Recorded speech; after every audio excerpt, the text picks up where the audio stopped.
خیر انسٹا پر ایک سوال آیا ہے، موالات کسے کہتے ہیں؟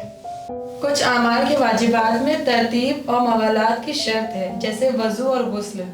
ترتیب کا مطلب کہ اسٹیپ بائی اسٹیپ، یعنی ایک کے بعد دوسرا، سیریل وائز، جیسے ایک کے بعد دوسرا، پھر دوسرے کے بعد تیسرا، جو کام جیسے بتایا گیا ہے اس کو ویسے کرنا، اسے کہتے ہیں ترتیب۔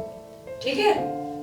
اور تب موالات کسے کہتے ہیں؟ موالات یعنی پے در پے، یعنی جو پہلا اسٹیپ ہے اس کے بعد جب آپ دوسرا اسٹیپ جو کریں گی ان دونوں کے درمیان فاصلہ نہیں ہونا چاہیے۔ اتنا فاصلہ نہ دیں کہ عمل کی صورت بگڑ جائے اور پتہ ہی نہ چلے کہ آپ کیا کر رہے ہیں، تو دونوں کو ایک کے بعد ایک کرتے چلے جائیں، اس کو موالات کہتے ہیں۔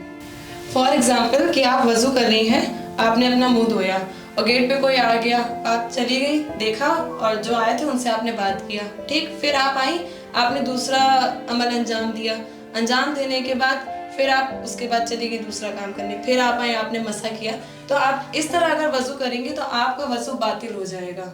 ترتیب یعنی سیریل وائز عمل کو انجام دینا، اور موالات یعنی کہ دو عمل کے بیچ میں زیادہ گیپ نہ دینا۔